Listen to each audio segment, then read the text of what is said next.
Hello guys, একটা নতুন movie এক্সপ্লেনে তোমাদের সবাইকে স্বাগত। একটা ছোট গ্রাম ছিল, যে গ্রামের একটা হেডমাস্টার মশাই আসায় কিছু গরিব বাচ্চাদের বিনা খরচে পড়াশোনা করাতো। কিন্তু মাস্টার মশাইয়ের নাম যত উঁচুতে উঠতে থাকে, ঠিক সেই সময় কোনো একটা পলিটিক্সের নেতা সিএম তার বাড়িতে আসে, মানে সেই জায়গায় আসার পরে মাস্টার মশাইকে পলিটিক্সে যোগ দেওয়ার জন্য অনুরোধ জানায়। কারণ সে যেভাবে বিনা খরচে গরিব বাচ্চাদের পাশে দাঁড়িয়েছে, তার সততা থেকে সেই সিএম তার পলিটিক্সে জয়েন করতে বলে। তো মাস্টার মশাই দেখতে পাই সেই পলিটিক্সে জয়েন করে, এবং সে যে গ্রামে বাচ্চাদেরকে বিনা খরচে পড়াতো, তার মধ্যে একটা ছেলে মাস্টারমশাইয়ের খুব কাছের লোক ছিল। আমি তোমাকে একদিন না একদিন ডাকবো, কিন্তু আমার কাছে তুমি এসো। তারপর দেখতে পাই দীর্ঘ কয়েক বছর কেটে গেলে সেই ছেলেটি হয়ে যায় পুলিশ অফিসার, আর মাস্টারমশাই হয়ে গেছিল সিএম। সেই ছেলেটির মানে তার যখন বিয়ে হচ্ছিল, সেই বিয়ের মণ্ডপে তার হবু বউকে শুট আউট করা হয়, আর সেই বিয়ের মণ্ডপে সিএম তার সেই মাস্টারমশাই এসেছিল, তার উপরেও অ্যাটাক করা হয়। ছেলেটির যত রিলেটিভ কাছের লোক ছিল, তার যে ভালোবাসার লোকগুলো ছিল, তাদেরকে এক এক করে কেড়ে নিতে থাকে। তো কি কারণে ছেলেটির এইসব ঘটনাগুলো ঘটছিল জানতে হলে কিন্তু প্রথম থেকে শেষ পর্যন্ত দেখতে হবে। আর মুভি শুরুতে আমরা সিএম তার শপথ পাঠ গ্রহণ করবো বলে একটা ভবনে আসছিল, কিন্তু সেখানে বেশ শুট আউট হয়, বেশ কয়েকটা লোক মারা যায়। তারপরেই পিছনের সিন দেখানো হয়। ছোট্ট একটা গ্রাম ছিল, কিন্তু সেই গ্রামের গার্জেনরা তার ছেলেদেরকে সঠিক শিক্ষা প্রদান করতে পারছিল না টাকা পয়সার অভাবে। কিন্তু সেখানে একটা মাস্টারমশাই আসায় তাদের গার্জেনদের সাথে কথা বলে, এবং সেই সব ছেলেপুলেদের পুরো খরচার দায়িত্ব নিয়ে নেয়। তারপরে দেখতে পাই সেই সব মাস্টারমশাই তার গার্জেনদের সাথে কথা বলার পর যখনই বাড়ি ফিরছিল, জঙ্গলে কিছু দুষ্কৃতীরা একটা হাতির উপরে অ্যাটাক করেছিল, হাতির দাঁতটা তারা নিয়ে বিক্রি করার জন্য। কিন্তু মাস্টারমশাই তাদেরকে আটকাতে গেলে মাস্টারমশাইকে তারা দেখতে পাই মারধর করে। ঠিক সেই সময় সেই জায়গায় চেন্নাইয়া বলে একটা ছেলে আসে, এবং সে তাদের প্রত্যেককে সঠিক শিক্ষা দেয়, তাদেরকে মারধর করে, এবং মাস্টারমশাইকে সেই জায়গা থেকে বাঁচায় এবং হাতিকেও বাঁচায়। মাস্টারমশাই তার নামটা সবার কাছে জিজ্ঞাসা করলে তখন বলে ওর মা বাবা কেউ নেই, ওকে আমরা চেন্নাইয়া বলেই ডাকি। তো মাস্টারমশাই দেখতে পাই তাকে স্কুলে ভর্তি করায়, এবং স্কুলের যে রান্নার মাসি ছিল চেন্নাইয়া দেখতে পাই সেই রান্নার মাসিকে সে মা বলেই ডাকতো, কারণ তার মা ছিল না। তাকে হেডমাস্টার ডেকে পাঠালে সে তখন বলে যে রান্নার মাসির গায়ে, অর্থাৎ আমার মায়ের গায়ে ও হাত তুলেছিল, কারণ রান্নার মাসি রান্নার জন্য চালটা বেশি নিয়ে ফেলেছিল বলে ও তার জন্য গায়ে হাত তুলেছিল, আর অন্যায় দেখলে আমার সহ্য হয় না, যে কারণে তার আমি প্রতিবাদ করেছি। তো মাস্টারমশাই দেখতে পাই তার কথাই শোনার পর তার আরো বুকটা গর্বে ভরে যায়, এবং সেই স্টাফকে সে উল্টো পাল্টা বলে। মাস্টারমশাই আর সেই ছেলেটা যে তোমার এই নামটা আমার ঠিক পছন্দ না, তোমার নাম আজ থেকে ভগৎ সিং হোক, নামটা স্যার ওস্তাগার ভগৎ সিং হয় তাহলে কেমন হবে। তো সেই হিসেবে সেই থেকে তার নাম ওস্তাগার ভগৎ সিং। কিন্তু কোনো একদিন দেখতে পাই তাদের সেই গ্রামে সিএম আসে। সিএম আসলে সিএম সেই মাস্টারমশাইয়ের সততা, মাস্টারমশাইয়ের যে আদর্শ, এটা পেপারে উঠেছিল। তো সিএম সেই খবরটা পাওয়ার পর মাস্টারমশাইয়ের কাছে আসলে মাস্টারমশাইকে তার পলিটিক্সে জয়েন হতে বলে। আমার পলিটিক্সে জয়েন করো, পুরো গোটা দেশটাকে তুমি চলে যাওয়ার সিদ্ধান্ত নেয়। এই ঘটনাটায় ভগৎ সিং দেখতে পাই ভীষণ দুঃখ পায়। মাস্টারমশাই কথা দেয় যে যখনই তোমাকে ডাকবো তোমার আসতে হবে। ব্যাগের সিন দেখানো হয়, যেখানে সিএম একটা বিয়ে বাড়িতে এসেছিল, সিএম এর উপরে শুট আউট হয়, সিএম এর আপাতত পথটা সামলানোর জন্য কোনো এক ব্যক্তিকে দেওয়া হয়। কিন্তু সেই লোকটা যখনই রাস্তা দিয়ে যাচ্ছিল দেখতে পাই তার উপরেও অ্যাটাক হয়, মানে সিএম এর জায়গায় যে যাচ্ছে তার উপরেই অ্যাটাক করা হচ্ছে। সেখানে সেই লোকটা মারা যায়। দেখতে পাই সেইখানে না বলে একজন আসে, যে কিনা দেখতে ভয়ঙ্কর ছিল। তো সে আসার পর সিএম এর ওখানে ফুল টুল দেয়, মানে তৎকালীন সিএম যে মারা যায়। আর যাওয়ার সময় সেই সিএম এর ছেলেকে বলে যে ওই সিএম এর সিটের দিকে আঙুল তুলে চোখ তুলে রাখাবে, তার আমি এই পরিস্থিতি করব, কারণ ওই সিটটা শুধু আমার, কারণ আমি ওই সিটটা পাওয়ার জন্যই এত কিছু করেছি, এমনকি তোমার বাবাকেও মেরেছি। সেক্ষেত্রে তুমি কিন্তু ওই সিটের দিকে চোখ তুলে তাকিও না। অ্যাকচুয়ালি এই সব ঘটনার পিছনে কোথাও থেকে এই নাগাপ্পাই দায়ী। নাগাব্বা শেষবেশ সে সিএম হয়ে গেছিল, সবাইকে মেরে ধরে। ওদিকে নাগাব্বার ছেলে বিকি, সে তার গার্লফ্রেন্ড তার ফ্রেন্ডদের সাথে এনজয় করছিল। ঠিক সেই সময় জঙ্গল থেকে কোনো এক ক্রিমিনাল নাগাপ্পার ছেলের কাছে, মানে বিকির কাছে কল করে। বিকির কাছে কল করে বলে যে বিকি বাবু, তোমার বাবার সাথে আমার একটু পরিচয় করিয়ে দাও, আমার কিছু কাজ পেন্ডিং আছে সেগুলো। তো দেখতে পাই সেই ক্রিমিনাল এক প্রকার বিকিকে তার সেই এরিয়াতে আমন্ত্রণ জানায়। সেখানে গিয়ে দেখতে পাই সে তার বন্ধু বান্ধব যখনই বলে আমার গাঁজা চাই, তখনই সেই লোকটা বলে যে গাঁজা তো আমি রেখেছিলাম তোমাদের জন্য। কেশব রেড্ডি সেগুলো রেড করে সবগুলো তুলে নিয়ে তার থানায় চলে গেছে। তারপরে বিকি তার পুরো টিম নিয়ে দেখতে পাই থানাতে চলে যায়। থানাতে যাওয়ার পরে দেখতে পাই যে কেশব রেড্ডির মেয়ে আর তার বউ এসেছিল থানাতে। তো তাদের উপরেই অ্যাটাক হয়, কেশব রেড্ডিকে মারধরও করতে থাকে, এমনকি মারধর করে না হওয়া বলে দেখতে পাই তার বউয়ের ওপরে অ্যাটাক করতে থাকে। কিন্তু এটা সহ্য করতে পারেনি। তখনই থানার থেকে একজন দেখতে পাই ভগৎ সিং কে কল করা হয়, ওস্তাগার ভগৎ সিং। তো দেখতে পাই সেখানে ভগৎ সিং এর এন্ট্রি হলে এক এক করে বিকি যেসব বন্ধু বান্ধব তার সাথে টিমমেট ছিল সবাইকে দেখতে পাই ভগৎ সিং মারে, এবং সেখান থেকে এসআই কেও বাঁচিয়ে নেয়, এবং বিকিকেও সেখান থেকে কিডন্যাপ করে নেয়। অন্যদিকে দেখতে পাই তারপরে জয়েমের খাস লোক দেখতে পাই ভগৎ সিং এর কাছে আসে, এবং তাকে বলে যে সিএম স্যার বলেছে উনি সুস্থ হওয়ার পরেই সবার আগে তোমার সাথে দেখা করবে, তুমি কিন্তু এটা মনে রেখো, আর যেভাবে হোক স্যারের সাথে দেখা করো। সেখানে একটা গেস্ট হাউস ছিল, সেক্ষেত্রে দেখতে পাই সরকারি দপ্তর কোনো একটা বড় ধরনের ধরনের লেভেলের লোক তার ফুল ফ্যামিলি নিয়ে সেই এরিয়াতে ঘুরতে আসবে, আর সেই দায়িত্বটা পুরোটাই ওকে দেওয়া হয়েছিল। নাম ছিল মধুসূদন। তো মধুসূদন তার ফ্যামিলি নিয়ে তার সেখানে ঘুরতে আসলে দেখতে পাই মধুসূদনের বড় মেয়ে, যে কিনা খুব তাড়াতাড়ি তার ব্রেকআপ হয়েছিল। তো ব্রেকআপ হওয়ায় তাকে ফিজিওথেরাপির মাধ্যমে ট্রিটমেন্ট করছে। তো সেই মেয়েটি এখানে ফিজিওথেরাপি করবে, তার পুরো দায়িত্বটা দেখতে পাই জঙ্গলটাকে ঘুরে দেখাচ্ছিল। অন্যদিকে আমরা দেখতে পাই যে সিএম ব্যাকুল হয়ে পড়েছিল, বড় বড় ডিল আটকে যাচ্ছিল। নাগাপার ছেলে বিকিকে অলরেডি একদিন হয়ে গেছে ফোনে পাওয়া যাচ্ছে না। দেখতে পাই সেই ক্রিমিনালকে কল করলে সে তখন বলে আপনার ছেলে তার বন্ধু বান্ধবের সাথে জঙ্গলের ভিতরে আছে, যে কারণে নেটওয়ার্কের সমস্যা হয়তো পাওয়া যাচ্ছে না। অন্যদিকে আবারও দেখতে পাই যে সেই মেয়েটি তার সঠিকভাবে তাকে বোঝায় যে যেটা হয়ে গেছে সেটা নিয়ে পড়ে থেকে লাভ নেই, সামনে যেটা আসছে সেটার দিকে ফোকাস করা ভালো। এইভাবে বোঝালে মেয়েটি দেখতে পাই একটু বুঝে যায়। সিএম এর ছেলে 4-5 দিন হয়ে গেল খোঁজ পাওয়া যাচ্ছে না। সিএম তো টেনশনে আছে। বিকিকে খোঁজার জন্য দেখতে পাই সে মিয়া ভাইকে কল করে। মিয়া ভাই তখন নাগাপ্পাকে সিএম কে বলে স্যার আপনি চিন্তা করবেন না, ভেবে নিন আপনার কাজ হয়ে গেছে আর বিকি বাবু সেফ ভাবে পেয়ে যাবেন। তো দেখতে পাই সেই মিয়া ভাই বাগদাদি বলে একটা ক্রিমিনাল ছিল, তাকে কল করে মিয়া ভাই কাজ হয়ে যাবে। অন্যদিকে দেখতে পাই ওস্তাগারে একটা গেস্ট হাউস ছিল যেখানে সবাই ঘুরতে এসেছিল। সন্ধ্যেবেলা যখন সবাই সেখানে এন্টারটেনমেন্ট করছিল সেই জায়গার ভিতরে একটা গোপন ঘরে দেখতে পাই বিকিকে আটকে রেখেছিল ওসনি। কিন্তু ওখানে পুলিশ আসলে তাড়াহুড়ো করে দেখতে পাই ও বাইরে গিয়ে পুলিশের সাথে বসে। পুলিশকে জিজ্ঞাসা করলে বলে আরে সিএম এর ছেলে খুঁজে পাচ্ছি না, যে কারণে টেনশন আর পাচ্ছি না বলেই তোমার এখানে এসছে একটু এন্টারটেনমেন্ট হতে। তো দেখতে পাই সেখানে এক প্রকার এন্টারটেনমেন্ট হয়, তারা এসেছিল বিকিকে খুঁজতে না এন্টারটেনমেন্ট করতে। অন্যদিকে দেখতে পাই সেই বাগদাদি হোসেনি বলে একজনকে কল করে, আর খুঁজে আনার দায়িত্বটা দেখতে পাই সেই মেয়েটির সাথে আবারও দিয়েছিল। সেই মেয়েটির ফিজিওথেরাপি করছিল জঙ্গলের মধ্যে, কিন্তু সেখানে মেয়েটিকে সে ভালো করে আরো বোঝালে মেয়েটি দেখতে পাই বুঝ মেনে যায় এবং কোথাও থেকে তার প্রেমে সে পড়ে যায়। অন্যদিকে দেখতে পাই সেই হোসেনি চলে এসেছিল সেই ক্রিমিনালটার কাছে। তখন সে বলে যে এসআই আমার গাঁজা আটক করে নিয়েছিল, আমি বিকি বাবুকে বলেছিলাম বলে সে থানায় গিয়েছিল, তারপর থেকে তার আর খোঁজ পায়নি। তো সেই দেখতে পাই সেই এসআই এর বাড়িতে চলে যায়। কেশব রেড্ডির বাড়িতে যাওয়ার পর তাকে মারধর করলে সে চুপচাপ থাকে। তখনই হুট করে তার মেয়েটা বলে বসে যে বাবা তুমি ওই ভাইয়াটা ডাকো ভগৎ সিং কে, এদের সবার সোজা করে দেবে। তখনই সে কেশব রেড্ডি মানে সেই হোসেনি দেখতে পাই ঘুরে যায় কেশব রেড্ডির দিকে এবং তাদেরকে মারধর করার পর সেখান থেকে তাদের নামটাও বের করে নেয়। অন্যদিকে দেখতে পাই সেই মেয়েটিকেও কিডন্যাপ করে বাবা মা ভগৎ সিং এর কাছে কাউন্টারমিনিটি করে। তো ওস্তাকার ভগৎ সিং তখন তাদেরকে বলে কোনো চিন্তা করতে হবে না। তো বিকিকে ছেড়ে দিলে দেখতে পাই ভগৎ সিংকে তার মুন্ডু একটা কালো কাপড় পরিয়ে তাদের এরিয়ার মধ্যে নিয়ে যায়। হোসেনিয়া ভাইকে বলে একজন যে ক্রিমিনালটা ছিল তার কাছে কল করলে ভিডিও কল করলে তখনই বলে যে এত বড় কার বুকের পাটা, তার মুখটা একটু দেখা যে সিএম এর ছেলেকে কিডন্যাপ করেছিল। তখনই হোসেনি সেই আস্তে আস্তে এসে মুখটা খুললে মুখটা দেখার পর মিয়া ভাই পুরো শক হয়ে গেছিল, কারণ মিয়া ভাই জানতো ওস্তাদ ভগৎ সিং নামটার মুখটা দেখার পর মিয়া ভাই পুরো শক হয়ে গিয়ে মিয়া ভাই ক্ষমা চাইতে বাধ্য হয় আর বলে ওরা বাচ্চা, ওরা কিছু বোঝে না, ওস্তাদ তুমি ওদেরকে মাফ করে দাও। তো মিয়া ভাই থরথর করে কাঁপতে থাকে, কিন্তু এরা দুজন তো কাঁপতে থাকে না। এরা দুজন বলে মিয়া ভাই ভুলভাল লোককে দেখে ভয় পাচ্ছে, তারা তাদের উপরে অ্যাটাক করতে শুরু করে। কিন্তু সেখানে দেখতে পাই অ্যাটাক করার আগেই যে ক্রিমিনাল যাকে বলছিলাম সে অ্যাকচুয়াল ভগৎ সিং এর স্টাফ ছিল, আর ভগৎ সিং এক প্রকার পুলিশ। তো দেখতে পাই সে এদিকে চলে আসলে এবং সে তখন বলে যে তোমরা ভাবছো কি তোমাদেরকে এখানে অটোমেটিক এনেছি, তোমরা আধেও না, তোমাদেরকে এই জায়গাটায় আনা হয়েছে প্ল্যানিং করেই বিকি তোমার এখানে আনা হয়েছে, কারণ তোমার বাবা যে অন্যায় করেছে তার শাস্তি তোমার পেতেই হবে। এক প্রকার তাদের ওখানে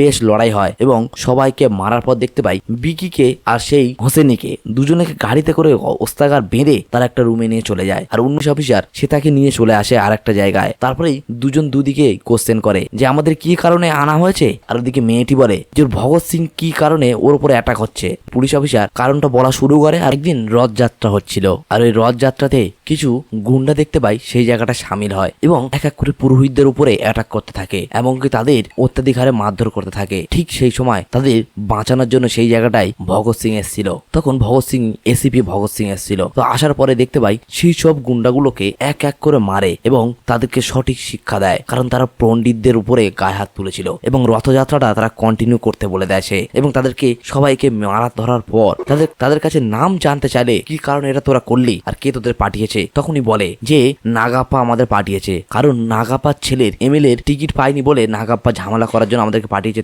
নাগাপ্পার বাড়িতে। তার বাড়িতে যাওয়ার পর তাকে এক প্রকার ভাবে থ্রেট দিয়ে বলে আসে যে তুই সিএম এর সিটের জন্য এত কিছু কিছু করছিস, তোর ছেলে এমএলএ টিকিট পায়নি, তার ছেলে তোর ছেলে ক্রিমিনাল গুন্ডা ক্রাইম রেকর্ড আছে তার জন্য। কিন্তু সে চাইছিল সমস্ত এমএলএ গুলো সে যদি একবার কিনে নিতে পেরেছে তাহলে সে সিএম হবে, কারণ তার সিএম হওয়ার নেশা আছে, সিএম এর সিটটাই তার নজর। সেই জন্য সেও বলে আসে যে আমিও শপথ করছি তোকে কোনোদিনও সিএম হতে দেবো না, আমি যতক্ষণ এই ইউনিফর্ম পরে থাকবো। এই কথাটা শোনার পর সে একটু রেগে যায় আর সেও বলে আমিও তোকে বলছি আমি সিএম না হয়ে ছাড়বো না। এক প্রকার দুজনের মধ্যে তর্ক বিতর্ক হলে সেখানে দেখতে পাই তারপরে সেখান থেকে সে চলে আসে। পরে ভগৎ সিং যখন পুলিশ স্টেশনে ছিল সেই টাইমে নাগাপ্পার বড় ছেলে আসে, যে কিনা ক্রাইম রেকর্ড আছে, যে এমএলএ টিকিট পায়নি। সে আসার পর কিছু পুলিশদের গায়ে হাত তোলে এবং জিজ্ঞাসা করে যে আমার বাড়িতে গিয়েও আমার বাবাকে থ্রেট দিয়েছে এমন কে আছে। তো সেখানে ভগৎ সিং বলে আমি, এবং ভগৎ সিং তার ছেলেকে বড় ছেলেকে সঠিক শিক্ষা প্রদান করে, তাকেও মারধর করে আর বলে যে তোর বাবার মতো যদি মূর্খমি কাজ করিস তাহলে তোকে কিন্তু মারতে আমি বাধ্য হবো। সে তখন বলে আমি তোকে দেখে নেবো। এরকম ভাবে একটা দুজনের মধ্যে তর্ক বিতর্ক হলে সেখান থেকে দেখতে পাই নাগাপ্পার বড় ছেলে চলে যায়। মিয়া ভাইয়ের এরিয়ার থেকে ভগৎ সিং এর কাছে খবর আসে তার নাম আজমাহিল রহিম, তাকে ধরলে পুলিশ কিন্তু অনেক তথ্য পেতে পারে। এই ঘটনা যখনই ভগৎ সিং পেয়ে গেছিল সে নর্মাল ডেসে দেখতে পাই মিয়া ভাইয়ের এরিয়ার মধ্যে চলে গেছিল। তো মিয়া ভাইয়ের এরিয়ার মধ্যে গেলে মিয়া ভাইয়ের কাছে গিয়ে রহিমকে আনতে গেছিল। রহিমকে চাইলে তারা রহিমকে সরাসরি ভাবে দিতে রাজি হয় না, কারণ রহিম ছিল একজন আতঙ্কবাদী, তার কাছে অনেক ইনফরমেশন ছিল যেগুলো লিক হয়ে গেলে নাগাপ্পা থেকে শুরু করে মিয়া ভাই সবাই জেলের মধ্যে দিন কাটাতো। তো এই ঘটনাটা দেখতে পাই তখনই ওস্তাগার মিয়া ভাইয়ের উপর ফায়ারিং করে এবং বলে তোমরা যে জায়গাটা আমি ফায়ারিং করেছি যদি তুমি আধা ঘন্টার মধ্যে হসপিটালে না যাও তাহলে কিন্তু তুমি মরে যাবে। এবার ভেবে নাও তুমি রহিমকে আমার কাছে দেবে আর নাকি তুমি মরে যাবে। তো দেখতে পাই এই ভয় পড়ে রহিমকে তারা তুলে দিতে বাধ্য হয়। সেখান থেকে রহিমকে থানাতে ধরে আনা হয়। অন্যদিকে দেখতে পাই নাগাপ্পার সাথে হসপিটালের বেডে শুয়ে মিয়া ভাইয়ের কথা হচ্ছিল, বলছিল একজন আতঙ্কবাদীকে আমি আটকাতে পারলাম না। শিবকাশি বলে দুই ভাই যারা কিনা ক্রিমিনাল রেকর্ড বেশ ভালোই, তাদের যে কোনো কাজ করার জন্য এদের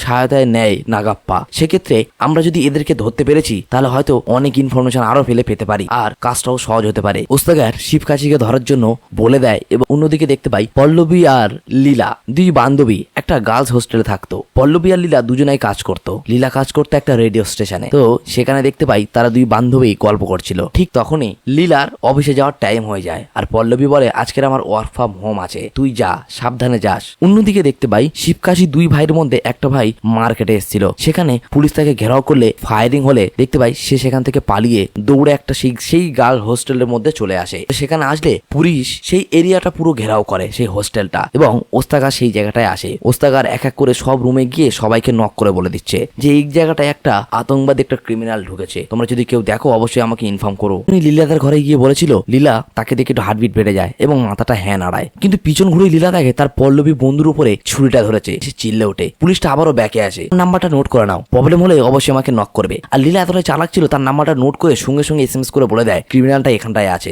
ভগৎ সিং আবারও পিছনে আসে এবং ডাইরেক্ট সেই তাকে শুট করে। এবং এই সিনটা দেখার পর লীলার কোথাও থেকে হার্টবিটটা বেড়ে যায় ভগৎ সিং এর প্রতি এবং সে কোথাও থেকে তাকে ভালোবেসে ফেলেছে। পরে দেখতে পাই পরের দিন লীলা পুলিশ স্টেশনে এসেছিল, এসে পুলিশের কাছে হেল্প চাইছিল ভগৎ সিং এর কাছে। ভগৎ সিং জিজ্ঞাসা করলে কি হয়েছে, তখনই বলে আপনি ওই সব কিছু করে চলে আসার পর আমার নাম ফ্রেম বেড়ে গেছিল, কারণ আমি রেডিও স্টেশনে কাজ করতাম। তো সেখানে আমি সবার সামনে ওপেনে বলেছিলাম যে শিবকাশি দুই ভাইয়ের মধ্যে একটা ভাই আমার রুমে এসেছিল গার্লস হোস্টেলে, আর আমি ভগৎ সিং এর হাতে আমি ধরেই দিয়েছি। একটা থ্রেটের কল আসে, যেখানে আমাকে বলা হয়েছে আর লাস্ট 4 দিনের মধ্যে আমি যেখানেই থাকি না কেন আর যেখানেই যাই না কেন আমাকে মেরে দেবে। এটা শোনার পর পুলিশ একটু ভগৎ সিং একটু রেগে যায়, আবার হাসিও তার লাগে। সে তখন তাকে বলে আমি তোমাকে এই 4 দিন সিকিউরিটি দিয়ে দেবো, এমনকি আমার লোক পর্যন্ত দিয়ে দেবো। তো দেখতে পাই ভগৎ সিং তার অল টাইম তার কাছে থাকতে শুরু করে দেয় তাকে প্রোটেক্ট দেওয়ার জন্য। ভগৎ সিং যখন তার কাছে থাকতো আস্তে আস্তে দেখতে পাই লীলা কিন্তু ভগৎ সিং এর প্রেমে অলরেডি পড়ে গেছিল আর সে সবসময় চাইতো যেন ভগৎ সিং তার কাছেই থাকে। কিন্তু কোনো একদিন দেখতে পাই লীলা যখন একটা পুলিশ কর্মীর সাথে অটোয় করে একটা চুড়ি কেনার জন্য চুড়ির মার্কেটে গিয়েছিল, সে যখন চুড়ি দেখছিল ঠিক ওই সময় দেখতে পাই তাকে যে ক্রিমিনালটা শিবকাশি ভাইয়ের মধ্যে একটা ভাই মারবে বলেছিল সে দেখতে পাই সেই মার্কেটের মধ্যে তাকে ফলো করে তাকে মারার জন্য রেডি হয়। কিন্তু সেইখানটায় দেখতে পাই তাদের দুটো ভাইয়ের মধ্যে একটা ভাই ধরা পড়ে যায়। অলরেডি একটা আগে মারা গেছিল আর এই একটা দ্বিতীয় ভাই ধরা পড়ে গেলে ওপেন দেখতে পাই সমস্ত পুলিশ কর্মী তাকে শুট করে এবং ভগৎ সিংও তাকে মারে। আর এই ঘটনাটা কেউ একজন রেকর্ড করে নিয়েছিল। অন্যদিকে দেখতে পাই লীলার কাছে তাদের অফিসে আসার পর বলে তোমাদের যদি আজ থেকে কোনো প্রবলেম হয় তাহলে তোরা বলে দিও যে তোমরা ভগৎ সিং এর বন্ধু হও, দেখবি তোমাদের অনেক প্রবলেম মিটে যাবে। মানে লীলাদের সেই অফিসে আসে তার সব কলিগদের সাথে পল্লবী টল্বী যারা ছিল এই কথা বলে সেখান থেকে চলে যায়। এই নিউজটা দেখতে পাই নাগাপ্পার ছেলে বড় ছেলে সেই ঘটনাগুলো ফোনে দেখে, আমাদেরকে এমন কিছু করতে হবে যেটা দেখে ওস্তাদ ভগৎ সিং ভয় পায়, তাকে ভয় পাওয়ানোর রাস্তা বার করতে হবে। তো ওস্তাদ ভগৎ সিং লীলাকে বলেছিল যে তোমরা যেখানে যে প্রবলেম পড়বে আমার নাম করে করলেই প্রবলেম থেকে সলভ হয়ে যাবে। তো সব জায়গায় যা প্রবলেম হতো দেখতে পাই তাদের নাম করার পর প্রবলেমগুলো টুকটাক ভাবে সলভ হয়ে যাচ্ছিল। কল করে বলে, আরে তোর যদি বুকের ফাটা থাকে তুই তোর গার্লফ্রেন্ডকে বাঁচিয়ে দেখা, সে এখন আমার কবজায়। আর সে গাড়িটা তাড়াহুড়ো করে বার করে কেটিকে মারধর করে দেখতে পাই রেপ করার পর রাস্তায় ফেলে দিলে। সেখান থেকে হসপিটালে তাকে ভর্তি করা হয়। হসপিটালে গেলে তাকে রিপোর্টাররা ঘিরে ধরে, কিন্তু কারোর কোনো মুখের উত্তর না দিয়ে ভগৎ সিং ভিতরে চলে যায়। মেয়েটির কাছে গিয়ে জানতে পারলো, মেয়েটি বলে যে ওরা লীলাকে পল্লবী ভেবে তুলে নিয়ে গেছে, মানে পল্লবীকে তুলে নিয়ে গেছিল লীলা ভেবে ভগৎ সিংকে ভালোবাস। আর এই ঘটনাটা ওরা জানতে পেরে গেছিল। তাই জানতো যদি তার গার্লফ্রেন্ডকে আমরা তুলে নিয়ে রেপ করে মেরে দিই তাহলে তার মধ্যে ভয় তৈরি হবে। সেই ভেবে ওরা আমাকে তুলে নিয়ে গিয়ে আমাকে রেপ করে। একে একে 4 জন মিলে আমার সাথে রেপ করেছিল এবং রেপ করে হয়নি, আমার জনিতে এমনকি একটা রড পর্যন্ত দিয়ে দিয়েছিল। এই ঘটনাগুলো শোনার পর ভগৎ সিং এর চোখ থেকে হড়হড় করে জল আসে আর সবাই সেখানে কাঁদতে থাকে। ভগৎ সিং বাইরে আসার পর রিপোর্টারদেরকে প্রেসকে একটাই কথা বলে যে তোমরা নিউজটা পাবে, এখন না 24 ঘন্টা পর আসল নিউজটা পাবে যে কি হতে চলেছে। তারপরে ভগৎ সিং সেখান থেকে টানা সে নাগাপ্পার বাড়িতে যায়। তাকে যখনই সে বন্দুক ধরে মাথায় ধরে তখনই সে বলে, আরে বন্দুকটা নিচু কর, বন্দুক ধরার পাওয়ারটা তোর কাছে নেই। তখনই তার হাতে একটা কাগজ ধরিয়ে দেয়। অলরেডি দেখতে পাই ভগৎ সিং সাসপেন্ড হয়ে গেছিল পুলিশের চাকরি থেকে। আর এই ঘটনাটা ভগৎ সিং সেখানে চুপচাপ দাঁড়িয়ে থাকে এবং নাগাপ্পার ছেলে বলে যে আমার ছেলে আমি কি মস্তি না করেছি, আমি তো একা না, কি ভালো জিনিস ছিল। মানে এইভাবে এমন ভাবে ইনডিরেক্ট থ্রেট দিয়ে তার সাথে কথা বলছিল যেগুলো ভগৎ সিং মোটেই সহ্য করতে পারছিল না। দুই বাপ বেটা মিলে ভগৎ সিং এর পিছনে লাগলে কলকাতা যে ছুরিটা ছিল ভগৎ সিং নাগাপ্পার ছেলেকে টুটির উপরে চালিয়ে দেয় এবং সে তাকে মেরে দেয় আর বলে, ভয় কাকে বলে তুই এবার দেখ, তুই আমার পিছনে লেগেছিস, একটা মেয়ের জীবন সর্বনাশ করেছিস, এবার তুই তোর ছেলেকে নিয়ে থাক, দেখ আমি মেরে গেলাম, এখন আমি পুলিশের চাকরিও করি না, সেক্ষেত্রে আমি এখন মারবো ধরবো সবকিছু করবো, তুই কিছু করতেও পারবি না। এক প্রকার ভাবে তাকে সেখানে থ্রেট দিয়ে চলে যায়। এত ঘটনা শোনার পরেও দেখতে পাই সে তার বাবার পরেই কথা বলছিল বিকি। এইসব ঘটনাগুলো সেই মেয়েটিও শুনছিল। তারপরে দেখতে পাই সেই যে 3 জন বাকি বেঁচে ছিল যাদেরকে এখনো মারেনি তাদেরকে একটা জায়গায় বেঁধে তার জিপ গাড়ি দিয়ে তাদের উপর চালিয়ে দিয়ে তাদেরকে মারা হয়। তারপরে পল্লবী সেই বন্ধুর সাথে যোগাযোগ করলে জানতে পারে সেখানে লীলাও আর থাকে না। এই সব ঘটনা হওয়ার পর থেকে লীলা গ্রামের বাড়িতে ফিরে গেছে। কোনো একদিন দেখতে পাই লীলার দাদুর সাথে ভগতের যোগাযোগ হয়। তো ভগতের যোগাযোগ হলে ভগৎ তাদের বাড়িতে আনলে তার দাদুর ফোন থেকে লীলার ফোনে ফোন করলে লীলাকে কথায় কথায় জিজ্ঞাসা করলে আমাকে বিয়ে করবে। লীলা দেখতে পাই আনন্দের সাথে বলে আমি বিয়ে করতে রাজি, কারণ সে মন মরা হয়ে এখান থেকে চলে গেছিল। তারপর তাদের বিয়ের অনুষ্ঠানটা হচ্ছিল, যে অনুষ্ঠানে সিএম কে গুলি লেগেছিল এই সেই বিয়ের অনুষ্ঠান। তো দেখতে পাই সেই অনুষ্ঠানে সিএমও আসে, বিয়ের অনুষ্ঠানও চলছিল। যখনই মঙ্গলসূত্রটা ভগৎ সিং